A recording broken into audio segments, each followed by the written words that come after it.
Bonjour et bienvenue à toutes et à tous. Merci de nous retrouver sur Châtel TV. Aujourd'hui, pour l'interview de la semaine, je suis en compagnie de Bruno Cherblanc. Bonjour Bruno. Bonjour. Bruno, vous êtes directeur de l'association des Portes du Soleil et vous êtes là pour nous parler du festival Rock the Piste. Alors déjà, en quelques mots, expliquez-nous ce qu'est ce festival Rock the Piste. C'est un festival, comme son nom l'indique, de rock sur les pistes. Ça s'appelle Rock the Piste. Donc c'est des concerts live rock sur les pistes de ski. C'est pas en bas des pistes, c'est au sommet des pistes. Donc on est obligé de prendre une remontée mécanique pour accéder au concert. Donc du moment qu'on a son forfait de ski, on accède librement à l'espace de concert et on participe devant la scène avec des artistes de notoriété internationale. Très bien, donc vraiment tout ce que tout le monde aime, hein, de la musique, du ski… Et du soleil. Et du soleil, Voilà. Forcément. Il y a forcément tout ce qu'il faut pour plaire à tout le monde. Comment est né ce principe, ce festival Rock the Piste? Il est né en 2009, si je me souviens bien, d'une volonté de créer un événement qui remette le domaine skiable au cœur de notre stratégie en fait. Avant on avait un événement qui s'appelait la Grande Odyssée, une course de chiens de traîneau, mais on ne parlait jamais de domaine skiable. Et là avec le festival, le but c'est vraiment de recentrer le domaine skiable dans l'activité événementielle. Et la première édition, ça s'appelait le Festival des concerts sauvages. Ça n'avait pas grand chose à voir, si ce n'est que c'était des artistes sur des toutes petites scènes. Ouais.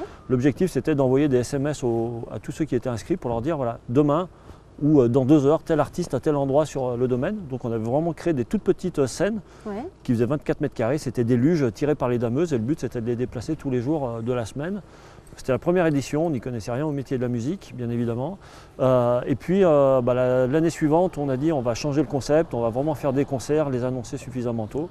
Et puis c'est parti comme ça, on était sur des toutes petites scènes de 24 mètres carrés, donc 6 par 4, c'est tout petit. Puis aujourd'hui, on est sur des scènes un tout petit peu plus grosses. Alors juste avant de donner les noms de cette année, qui est-ce qu'on a pu avoir le privilège de voir sur ces éditions des précédentes? Oui. On a eu du beau monde, on a eu Kezia Jones, on a eu Baby Shambles l'an dernier, on a eu Chaka Ponk, Skip the Youth, De Palmas, Bertignac, Archive, Klaxon. Donc vraiment tout confondu en fait, du français, de l'anglais, voilà, tout ce qui est dans l'actualité pour surtout. Toucher tous les publics. Pour toucher tous les publics.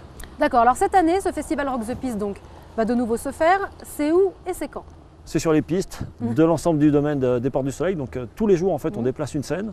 On l'installe le matin même, on la démonte le soir même. Donc ce sont vraiment des scènes éphémères. La piste redevient une piste dès le lendemain.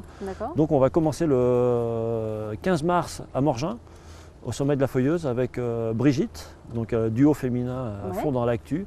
Le lendemain, le lundi 16, on est à Avoria avec Charlie Winston. Ça sera son premier concert de tournée. Ça sera chez nous dans les Portes du Soleil.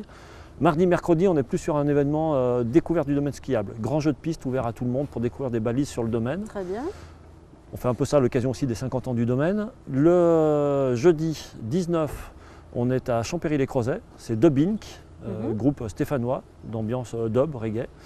Le vendredi 20, on est à Morzine-Léger avec Célassou. Premier concert en France de cette année de Célassou également.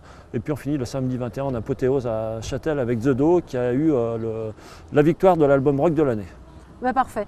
Merci pour ces programmations. Donc sur les pistes, on va dire milieu de journée, sur les coups de 13h30, voilà. Et justement ce festival, donc c'est sur les pistes, mais c'est également en après-ski. Ouais, la musique se poursuit dans la vie de la station. Donc des concerts en après-ski qui sont là aussi gratuits, ouverts à tout le monde. Toute personne qui réside en station ou qui veut venir profiter de la musique après les concerts sur les pistes, en gros c'est vers 17h au centre des stations, en l'occurrence ici à Châtel, c'est sur la place de l'église. Tout à fait, voilà. Bon, ben voilà, on a toutes les infos.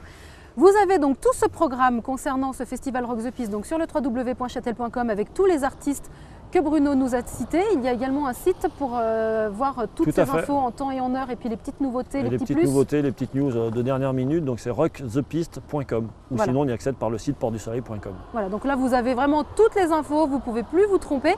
Merci beaucoup Bruno pour toutes ces informations. Puis n'hésitez pas, rendez-vous du 14 au 21 mars dans les Portes du Soleil pour assister à ce festival Rock the Piste. Merci à tous, à bientôt sur Châtel TV.